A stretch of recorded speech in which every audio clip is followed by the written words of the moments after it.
अस्सलाम वालेकुम व्यूअर्स, जावेद साहब या स्टेप टूवर्ड्स लाइट के साथ। व्यूअर्स, आज कुछ बातें, ये जो करंट जो महंगाई का एक लहर है उस पर बात करते हैं।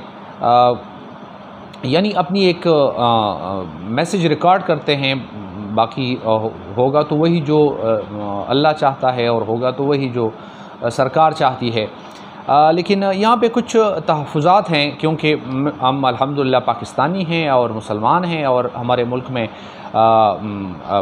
जमहूरी निज़ाम है और हर किसी का हक़ है कि वो अपनी बात रिकॉर्ड कर सके। तो इस लिहाज से यहाँ पे मैं कुछ एक रिक्वेस्ट भी करूँगा। रिक्वेस्ट इस अंदाज़ से कि अभी जो मैं कुछ कहने वाला हूँ तो वो जो हमारे पीटीआई के जो हमारे भाई हैं तो वो इसको सिर्फ ये इस तरह लेते हैं कि भाई ये बात इस गवर्नमेंट के हवाले से की है और ये तो हमारी गवर्नमेंट है, तो भाईजान आपकी गवर्नमेंट है, हमारी भी गवर्नमेंट है, हमारे वोट से ही ये गवर्नमेंट बनी है। और लेकिन थोड़ा सा अगर मैं उनसे रिक्वेस्ट ये करता हूँ कि अगर जो कुछ मैं कह रहा हूँ या मतलब जो सोशल मीडिया पे जो कुछ हो हमें देखने को मिल रहा है या जो एक्चुअल ग्राउंड रियलिटी है महंगाई के हवाले से, अगर ऐसा है तो यार आप पीटीआई वाला वर्कर आप बेशक रहें, लेकिन आप पाकिस्तानी बनकर पीटीआई का वर्कर बने। यानी मुल्क की बका के लिए और कलेक्टिव आपकी सोच होनी चाहिए। और किसी के साथ हाँ, अगर मैं वैसे क्रिटिसिज्म करूं और मतलब एक पार्टी को साथ लेके या किसी को सपोर्ट करके, तो फिर आपकी बात सही है।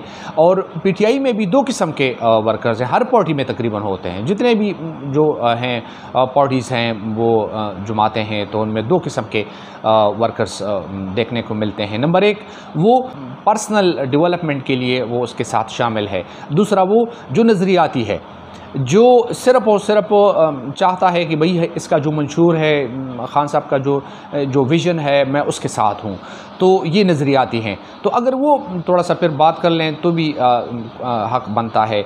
लेकिन ये है कि बात को हमने सुनना है, जमहूरी निज़ाम है, और अगर सच है तो ये फिर इग्नोर करना है कि ये मतलब किसके बात के बारे में बात हो रही है।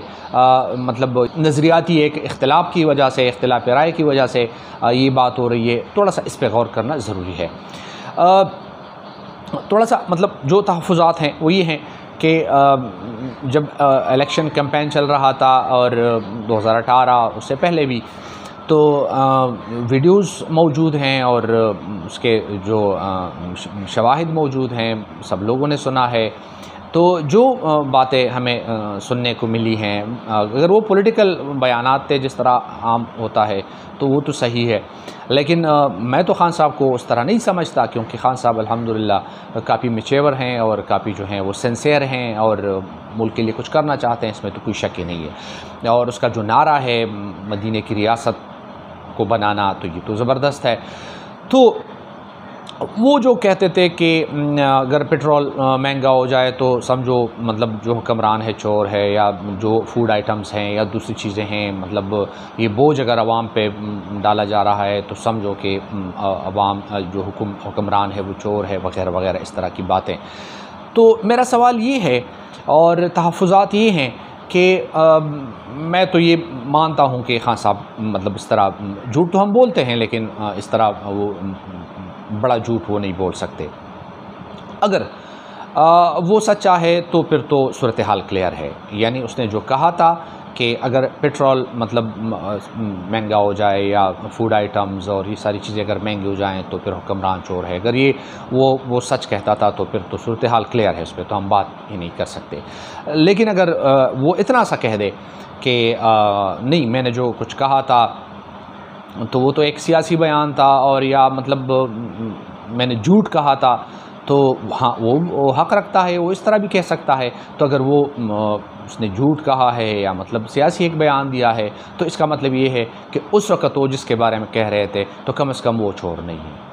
तो वो भी चोर नहीं है, फिर यहाँ भी लोग ठीक हैं, मतलब न करप्ट हैं न सिंसियर हैं, उनके लिए सब कुछ कर रहे हैं।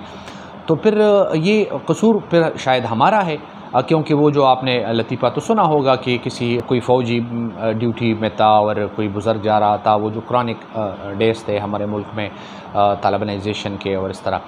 तो किसी बुज़ुर्ग से एक फ़ौजी ने पूछा कि बाबा जी ये फ़ौजी लोग कैसे होते हैं, मतलब आपके ज़हन में फ़ौजी कैसे लोग हैं? तो बाबा जी ने कहा कि फ़ौजी तो अल्हम्दुलिल्लाह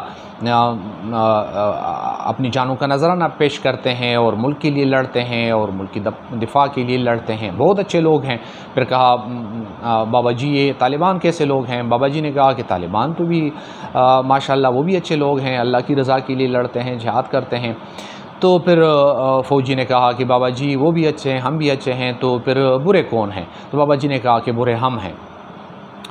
तो आप भी अच्छे हैं, जो पहले गुज़रे हैं वो भी अच्छे थे, मतलब शायद बुरे हम हों। तो ख़ान साहब से सिर्फ ये तहफ़्फ़ुज़ात हैं और ये सवाल है उससे कि थोड़ा सा हमें ये क्लियर कर दें कि ये जो तूफ़ान है महंगाई का, और ये जो 25 मरतबा 25 टाइम्स ये 3 सालों में जो पेट्रोल है उनकी कीमतें बढ़ी हैं, ये बहुत बड़ा एक सवालिया निशान यहाँ पैदा होता है।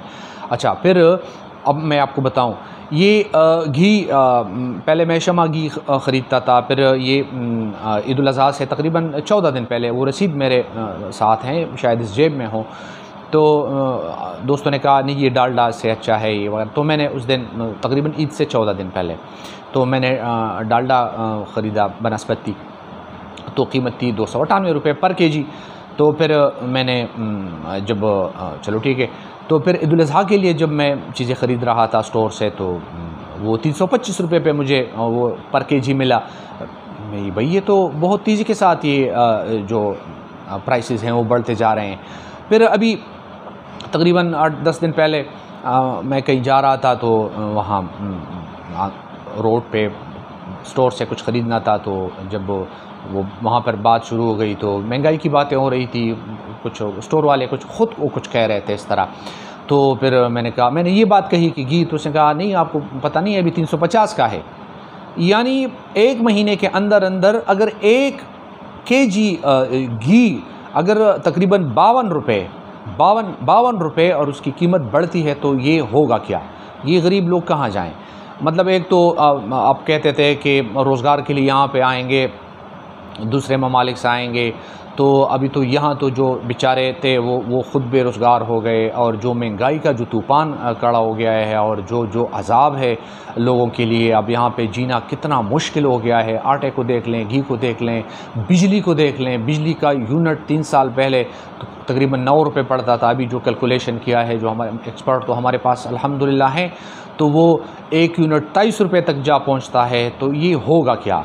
यानी मेरा छोटा सा घर है, कह लें 6 मरले का हो गया है, और वहाँ क्या होगा? मेरे घर में एसी नहीं है, इवन आज अभी तो इस सीज़न में तो मेरे पास एयर कूलर भी नहीं था, ये सिर्फ पंखे हैं, और हाँ वाटर पम्प भी नहीं है, वो मेरे भाई का है, हम वो यूज़ करते हैं, और मतलब वो उसका बिल वो पे करता है। तो मेरा बिल 3000 से लेकर 5000 एवरेज ये आता है। मैं हैरान हूँ, और लोड शेडिंग भी है। मैं अक्सर कहता हूँ अच्छा है ये लोड शेडिंग है, और ये भी हमारे साथ उनकी एक भलाई है सरकार की कि लोड शेडिंग जो है इसको कंटिन्यू रखा है, क्योंकि अगर लोड शेडिंग ना हो तो फिर तो बिल 7000-8000 आएगा। तो मैं हैरान हूँ कि भाई मैं अच्छे पैसे कमाता हूँ, मैं अफोर्ड नहीं कर सकता, कसम से मेरे लिए काफ़ी मुश्किल है। तो ये जो डेली वेजर्स हैं ये बेचारे क्या करेंगे? मैं तो इस बात को लेके बहुत ज़्यादा हैरान हूँ। और याद रखें ख़ान साहब, आप लोग ख़ुद कहते हैं, आप तो सियासी बयान देते हैं कि ताकत का सरचश्मा अवाम है, और ये हकीकत भी है। यही अवाम आपको वोट देते हैं, यही अवाम आपको प्रमोट करते हैं, यही अवाम आप लोगों को पर्स से उठा के अर्श तक पहुंचाते हैं। यही अवाम, आप लोग न सीएसएस पे आते हैं, न बस कुछ पैसा इन्वेस्ट किया और फिर 5 करोड़ इन्वेस्ट किया और 5-10 अरब, फिर अरबों की बात चलती है। तो रिक्वेस्ट है कि कम से कम इस पे कॉमन मैन पे आप तवज्जो दें। ये तरक्की बिल्कुल भी नहीं है। सड़कें बनाना और ये मतलब ट्रेन चलाना और रंगीनी पैदा करना, ये बेशक ये तरक्की है, लेकिन सबसे जो बुनियादी तरक्की है वो ह्यूमन रिसोर्स पे इन्वेस्टमेंट है, उस पे वो नहीं हो रहा, बल्कि उससे जो गरीब आवाम है उससे उनका जो नवाला है वो भी छीना जा रहा है। अगर इससे तरक्की होती तो आज भी ताजमहल जैसा बिल्डिंग अभी तक नहीं बना, लेकिन जिन दिनों में ताजमहल बन रहा था और वहाँ पे मज़ारात बन रहे थे, तो उन्हीं दिनों में यूरोपियन दुनिया में वहाँ पे ऑक्सफोर्ड और कैम्ब्रिज और दूसरे किस्म के इस तरह यूनिवर्सिटीज़ बनते जा रहे थे। तो मैं रिक्वेस्ट करता हूँ कि बेशक कर लें, ये खूबसूरती, ये सड़कों पे काम ये भी लाजिम है और इदारों पे काम ये भी लाजिम है, लेकिन फॉर एग्ज़ाम्पल हॉस्पिटल बनाना बहुत ज़रूरी है, लेकिन इससे ज़्यादा ज़्यादा लाजिम और सबसे असल अचीवमेंट ये है कि जो हॉस्पिटल में जो काम करते हैं जो लोग, मतलब डॉक्टर्स हैं या दूसरा अमला है, उन पे काम करना और उनसे काम लेना, ये सबसे अहम है। आपको ये मतलब कभी कभार ये सोशल मीडिया के लिए कभी कभार चीफ मिनिस्टर साहब ने सरप्राइज़ विज़िट किया, ये कंटिन्यू रखें और इसको सोशल मीडिया से भी दूर रखें और एक कॉमन मैन बन के गेटअप बना के वहाँ पे आप जाएं, आपको ख़ुद अंदाज़ा लग जाएगा कि सूरत हाल क्या है। हॉस्पिटल्स जाएं, स्कूल्स जाएं, कॉलेजेस जाएं और वो इम्तिहानात के हवाले से वो तो अक्सर हम कहते हैं वो तो चलो उस पर तो बात और हो ही नहीं सकती, ना कोई उसका मतलब रिज़ल्ट निकलने वाला है, नकल का कल्चर है, मतलब ये ट्रैफिक के निज़ाम को देख लें और मतलब कहाँ किस चीज़ के बारे में हम बात करें, यानी जो आसान चीज़ें हैं जो कानून साजी के ज़रिए आप उनको इम्प्रूव कर सकते हैं वो भी नहीं हुआ। तो खुदारा इस पे काम करें और पीटीआई के जो जितने भी वर्कर्स हैं, नज़रियाती हैं, मफाद परस्त हैं या वाकई मुल्क के लिए वो इस काफ़िले का हिस्सा हैं, तो सबसे रिक्वेस्ट है कि यार अगर ये बात मैं कोई इख्तिलाफ़ रखता हूँ, नज़रियाती इख्तिलाफ़ है, तो बेशक कमेंट्स में कुछ भी बोल लें, क्योंकि ये तो सोशल नहीं अनसोशल मीडिया है, जिसको जो भी जिसकी मर्ज़ी है वो बोलता जाता है और मतलब लिखता जाता है, कर लें। लेकिन अगर ये बात मैंने कलेक्टिवली की है और ये बात हकीकत है, ये सच है और ये ग्राउंड रियलिटी है कि हो कुछ नहीं रहा, स्पेशली कॉमन मैन के लिए। कॉमन मैन काफ़ी परेशान है, मुसीबत में है। जिस तरह आप सर्वे करते हैं ना इलेक्शन से पहले कौन जीतेगा, किसको वोट दोगे, तो इसी तरह थोड़ा सा आप सर्वे कर लें, न्यूट्रल सर्वे कर लें, आपको पता लग जाएगा कि भाई लोग कितने परेशान हैं। बिजनेसमैन परेशान है, जो काफ़ी उनकी तनख्वाहें हैं बड़ी बड़ी, वो परेशान है, गरीब तो है ही परेशान। और अगर ऐसा सिलसिला चलता रहा तो ये जो करप्शन आप करते हैं ये हर कोई करेगा, क्योंकि किसी की तनख्वाह 25,000 30,000 रुपये है, घर का नॉर्मल ख़र्चा मतलब जो उसमें कोई मतलब वो उसके ख्वाहिशात नहीं है, कोई वो फजूल खर्ची नहीं करता, उसके घर का ख़र्चा 35,000 से 40,000 तक जो है वो जा पहुंचता है। वो क्या करेगा? वो बार बार तो वो कर्ज़ नहीं ले सकता, वो इस तरफ आएगा, बदअमनी फैलेगी और जो दूसरे जो सोशल ईवल्स हैं वो इंक्रीज़ होती जाएंगी। तो ये इस पे काम करें, ह्यूमन रिसोर्स पे, जो इंसान पे इन्वेस्टमेंट करें, जो यहाँ पे हमारे जो स्कूल्स हैं, कॉलेजेस हैं, यहाँ का सिस्टम डेवलप करें। यानी स्कूल्स के बिल्डिंग्स बनाना, कॉलेजेस के बिल्डिंग्स बनाना, यूनिवर्सिटीज़ के बिल्डिंग्स बनाना, ये तो बहुत ज़रूरी है।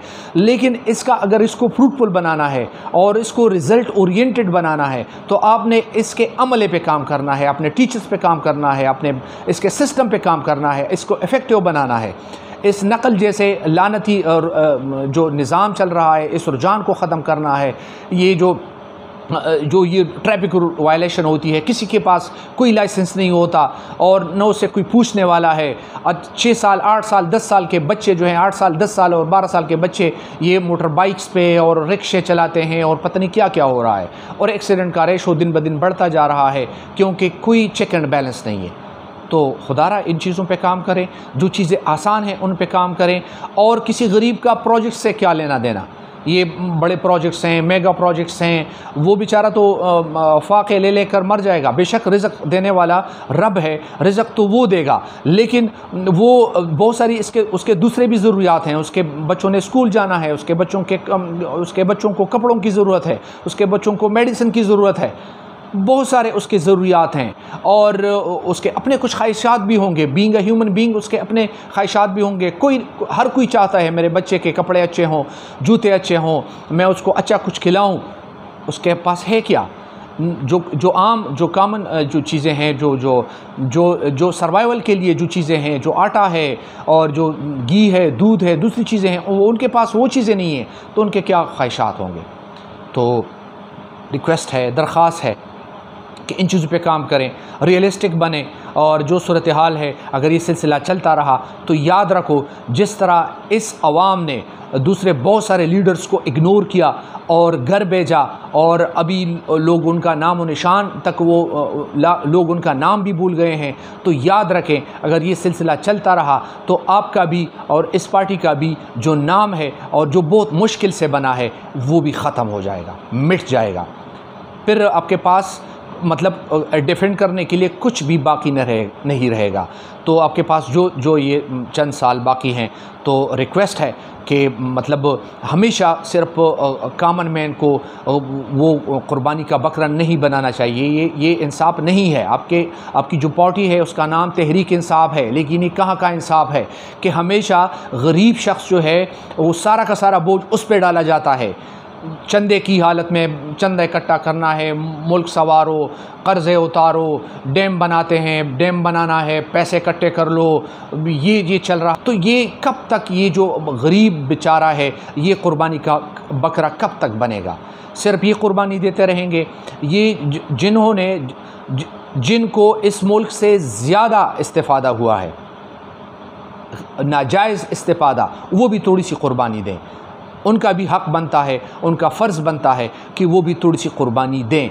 और सब्सिडी की शक्ल में, ये जो सैलरीज़ की शक्ल में जो सेशंस के पैसे लेते हैं, जो दूसरे मराहत हैं, उन पे भी थोड़ी सी वो कुर्बानी वो दे। वो भी पाकिस्तानी हैं, इस पाकिस्तान का उन पे भी हक़ है, उनको भी सामने आना है और ख़ुद कुछ इस तरह करना है। कसम से ये कोई अचीवमेंट नहीं है आपने क्या बनाया, अचीवमेंट ये है आपने क्या उनको दिया, कितना आपने अल्लाह के नाम पे और गरीब के नाम पे दिया, कितना आपने मतलब लोगों की खुशहाली के लिए अपनी खुशहाली दाव पे लगा दी। ये अचीवमेंट है, ये बिल्कुल भी नहीं है, क्योंकि सब कुछ यहाँ पे रह जाएगा और हम सब ने यहाँ से जाना है। मतलब कितने अरबपति गुज़रे, कितने खरबपति गुज़रे और कितने लोगों ने कितनी रकम जमा की, सारे के सारे चले गए वापस। जो रह गया वो वही चीज़ रह गई जो सदक़ा जारिया के तौर पर उसने कुछ अवाम के लिए, इंसान के लिए, इंसानियत के लिए जिसने जो कुछ किया है वो कुछ रहेगा। और वो कुछ आपको इस दुनिया में भी खुशहाली देगा आपको वो, और वो कुछ जो यहाँ पे रह गया वो चीज़ आपको यहाँ पे भी तस्कीन फराहम करेगा और उस दुनिया में भी आपका साथ देगा। तो रिक्वेस्ट है कि इस मसले को संजीदगी से लें। जितने भी पीटीआई के वर्कर्स हैं और जो अहले इक़्तिदार हैं और जो कुछ कर सकते हैं, तो खुदारा गरीब अवाम पे रहम खाएँ और उनके लिए ऐसी मनसूबा साजी करें और ऐसे प्रोजेक्ट्स लॉन्च करें जिससे गरीब अवाम खुशहाल हो जाएँ और आपको दुआएँ देते रहें। Thank you viewers for watching.